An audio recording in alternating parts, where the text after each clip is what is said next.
যে কথাগুলো বলেছেন, যেমন তিনি লোকসভা নির্বাচনের সময় বলেছেন আমরা 70 ওরা 30, মানে মুসলিমরা ওখানে 70, হিন্দুরা 30, আমরা চাইলে ভাগীরথীর জলে ভাসিয়ে দেব। তারপরে হুমায়ুন কবির বললেন যে এটা আমার কথা ছিল না, এটা মমতা ব্যানার্জির কথা ছিল। তাই মমতা বন্দ্যোপাধ্যায় তাকে বাবরি মসজিদ ওখানে গড়ার জন্য সমর্থন করছেন কিনা, অনুমোদন দিয়েছেন কিনা, পিছনে আছেন কিনা, সেটাও তো আগে জানা দরকার হুমায়ুন কবিরের কাছ থেকে। হুমায়ুন কবির বলেছেন যে উগ্র মৌলবাদী রাজনীতি করেছেন তিনি ইউসুফ পাঠানকে জেতানোর জন্য, অদিত চৌধুরীকে বা বিজেপিকে হারানোর জন্য, তিনি বলেছেন যে এটা আমি করিনি, আমাকে দিয়ে করানো হয়েছে। অতএব এই বিষয়টা আগে পরিষ্কার করা দরকার। আর মুর্শিদাবাদ জেলায় হিন্দুরা যেভাবে সংখ্যা লঘু বলে অত্যাচারিত হয়েছেন বা হচ্ছেন, সেই বিষয়ে তো মুখ্যমন্ত্রী আজকে কিছু বলেননি। হরগোবিন্দ দাস, চন্দন দাস খুন হলো কেন? ধুলিয়ান শামশেরগঞ্জে 16% হিন্দু তাদের দেশি নৌকো করে রাত্রিবেলা ফরাক্কা পেরিয়ে বৈষ্ণবনগরে গিয়ে আশ্রয় শিবিরে খিচুড়ি খেয়ে থাকতে হলো কেন? এসব কথা তো উনি বলেননি। আজকে তো নতুন নয়, সেই 2019 সালে সিএএ কে এনআরসির নাম করে বলা থেকে শুরু করে মুর্শিদাবাদে বারে বারে মৌলবাদী শক্তির দ্বারা শান্তিপ্রিয় জনগণ এবং হিন্দু জনগোষ্ঠী আক্রান্ত হয়েছিল। এই বিষয়ে তো মুখ্যমন্ত্রী স্পষ্ট করে সেখানে কিছু বলেননি। তিনি এর আগে মুর্শিদাবাদের জিয়াগঞ্জে লালবাগের মিটিংয়ে বলেছিলেন ইমাম সাহেবদের দেখে, আমি এখানে আপনাদের দায়িত্ব দিয়ে যাচ্ছি হিন্দুদেরকে রক্ষা করার জন্য। তারপরেই তো ধুলিয়ান শামশেরগঞ্জ হয়েছিল। আজকে উনি বলেছেন হিন্দুদের দায়িত্ব দিচ্ছি সংখ্যালঘু মুসলিমদেরকে রক্ষা করার জন্য। আমরা যারা রাষ্ট্রবাদী, জাতীয়তাবাদী, তাদের সঙ্গে তো আমাদের কোনোদিন সংঘাত ছিল না। আমাদের সংঘাত তো পিএফআই, সিমি, আনসারুল বাংলা, হিজবুল মুজাহিদিন, এই ধরনের জঙ্গি গোষ্ঠী যারা ভারতকে বিশ্বের মানচিত্র থেকে নষ্ট করতে চায়, যারা পাহেলগামের মতো ঘটনা ঘটাতে চায়। আপনি এই নন্দীগ্রামে বলুন 2021 সালে মিথ্যে করে আপনাদের কোনো সংবাদ মাধ্যম মুখ্যমন্ত্রীকে খুশি করার জন্য শুভেন্দু অধিকারী হেরে গেছে বলে প্রচার করেছিলেন। তারপরে বিকেল থেকে কি অত্যাচারটা এখানে নন্দীগ্রামে হয়েছে সাধারণ মানুষ হিন্দুদের উপরে, এটা এখানকার মানুষ দেখেছে। তারপরে আমি জেতার পরে হিন্দুরা রুখে দাঁড়িয়ে, তৎকালীন গভর্নর জগদীপ ধনখড় নিজে এসেছিলেন এখানে, হিন্দুরা তাদের অস্তিত্ব রক্ষা করেছিল। তারপর থেকে 23-এর পঞ্চায়েত বলুন, 24-এর লোকসভা নির্বাচন বলুন, এবং সম্প্রতি সমবায় সমিতি নির্বাচনে 2-3টি ছাড়া বিজেপি এখানে জিতছে বলে আজকে শান্তি আছে। আমরা কোথাও কাউকে কিছু করতে দিই না, এটা রাজনীতি হতে পারে না। সাধারণ মানুষের নিরাপত্তা, শান্তি রক্ষা করার দায়িত্ব সবার। আর এই এসআইআর নিয়ে আমাদের যে বক্তব্য বারে বারে দেখেছেন যে মুসলিমরা আমাদের ভোট দিচ্ছে না, দেয় না, আমরা তাদের ভোট চাই কিন্তু পাই না, তবুও আমরা বারে বারে বলেছি যে ভারতীয় নাগরিক, সে হিন্দু হন, মুসলিম হোক বা অন্য কেউ হোক, সকলের নাম ভোটার তালিকায় থাকা উচিত।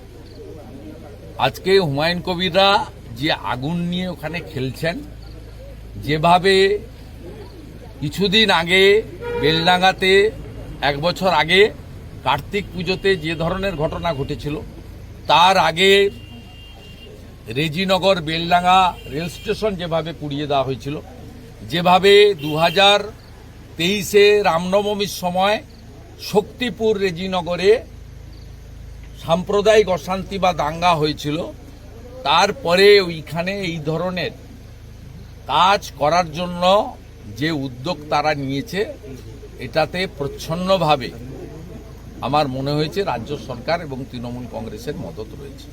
দাদা, হুমায়ুন কবির আরো বললেন যে 22 তারিখ নতুন দলের ঘোষণা করা হবে এবং 135টা আসনে 26-এ লড়বো, কি বলবেন?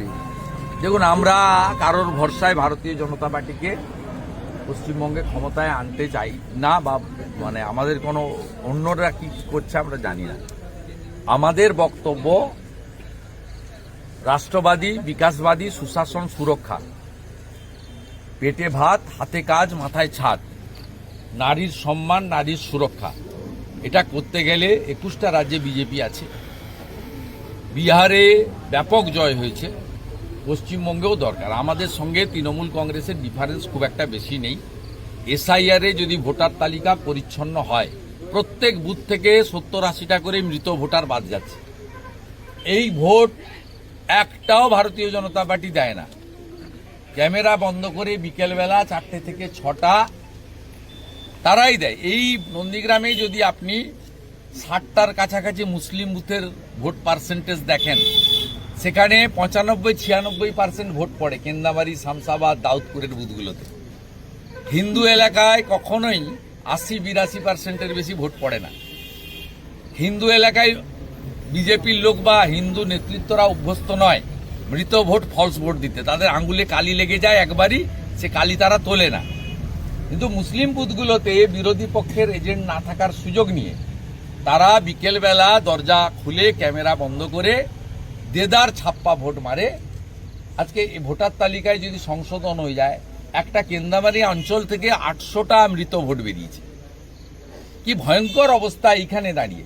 গড়চক্রবেড়িয়াতে বাংলাদেশি মুসলিম ধরা পড়েছে। শামসাবাদে প্রতিবেশীকে বাবা সাজিয়ে নাম তুলেছে। আরও একটা বুথ পাওয়া গেছে মুসলিম বুথ, যেখানে শ্বশুরকে বাবা বলে ভোটার তালিকায় নাম তুলে দিয়েছে, দাউদপুরে।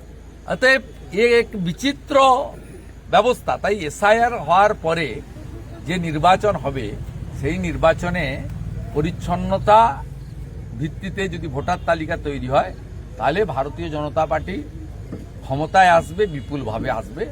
এবং 8200 ভোটে নন্দীগ্রামে আমাদের সাংসদকে আমরা এগিয়ে রেখেছি। এই ভোট আরও বাড়বে, কমার কোনো কারণ নেই। কারণ নন্দীগ্রামের হিন্দু সমাজ জানে, এমনকি শিক্ষিত মুসলিমরাও জানে, যে এখানে ভারতীয় জনতা পার্টি অধিকাংশ পঞ্চায়েত, বিধায়ক ইত্যাদি আছে বলে আমরা আর কিছু নাই হই। আমরা হয়তো মাছ ভাত খেতে পাচ্ছি না, নিরামিষ খাচ্ছি, কিন্তু শান্তিতে আছি, অশান্তি নেই। নইলে বিগত দিনে কি অবস্থার মধ্যে এখানকার মানুষজন পড়েছিল সবাই জানে। ঘরবাড়ি লুট করা থেকে, বাইক বাহিনীর দাপাদাপি থেকে শুরু করে, নন্দীগ্রাম টাউন ক্লাবে পেট্রোল বোমা দিয়ে আগুন লাগানো হয়েছে। এগুলো নন্দীগ্রামের লোক কখনো দেখেনি। পেট্রোল বোমা মারা হয়েছে, ককটেল মারা হয়েছে। এই জিনিস কারা আমদানি করে? গোকুলনগরে, যেখানে একটাও সংখ্যালঘু মুসলিম বসবাস করেন না, সেখানে পর্যন্ত বাইক নিয়ে গিয়ে তেখালি বাজারে 3টা হিন্দুর বাড়ি লুট করে আনা হয়েছিল। এইসব লোক ভুলে যায়নি, অত সহজে ভুলার জিনিস নয়। দেবব্রত মাইতি বা রথিবালা আড়ির মৃত্যু, অত্যাচার অত সহজে মানুষ ভুলতে পারবে না। তাই এখানকার মানুষ আমাদের সঙ্গে আছে, বাংলার মানুষও আমাদের সঙ্গে আসবে। নন্দীগ্রাম পথ দেখিয়েছে।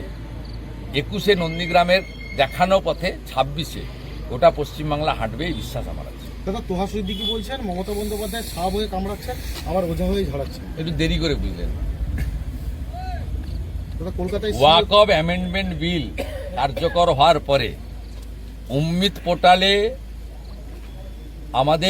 ওদের যে প্রপার্টি, ওয়াকফ প্রপার্টি, সেই প্রপার্টিকে তারা পোর্টালে আপলোড না করার ফলে পশ্চিমবাংলায় যে 80,000 ওয়াকফ প্রপার্টি আছে বলে বলা হচ্ছে, অনেকেই উম্মিত পোর্টাল কমপ্লিট করতে পারবে না। কারণ 46টা যে কাগজ, সেই কাগজ তারা সংগ্রহ করতে বা জোগাড় করতে বা দিতে পারবে না।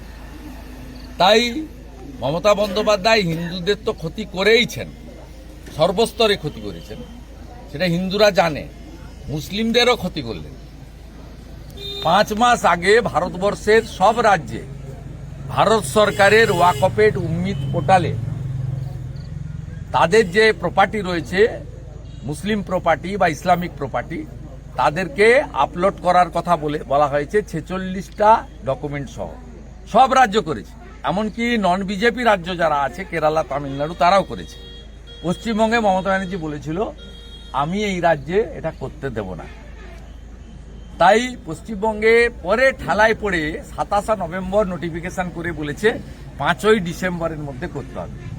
ইমাম অ্যাসোসিয়েশনের নেতা বাকিবুল্লাহ ভাইরা এখন আবেদন করেছে বিজেপি, কেন্দ্রের বিজেপি সরকারকে, যে সরকারকে তারা বলে সাম্প্রদায়িক সরকার, যে আপনারা 5 তারিখটা এক্সটেন্ড করুন, বাড়ান, নইলে আমরা উম্মিদ পোর্টালে আমাদের যে প্রপার্টি রয়েছে সেই প্রপার্টিকে আমরা আপলোড করতে পারবো না। তারাই আবেদন করেছে। আবেদনের কপি আমি নিজে আজকে দেখেছি, পেয়েছি। স্বাভাবিকভাবে আজকে পশ্চিমবাংলায় মুসলিম সংগঠন বা মুসলিম প্রপার্টির যারা দায়িত্বে আছেন তারা বিজেপি পরিচালিত নরেন্দ্র মোদীজির সরকারের দ্বারস্থ হচ্ছেন, আর মমতা বন্দ্যোপাধ্যায় তাদেরকে ঠকিয়েছেন। আজকে 5 মাস আগে বললে তাদের যত মসজিদ, মাদ্রাসা, গোরস্থান যা যা ছিল সেগুলো তারা আপলোড করতে পারত। তাই মমতা ব্যানার্জিকে বিশ্বাস করার জন্য জাল আর গামছা দুটাই গেছে। দাদা হুমায়ুন কবির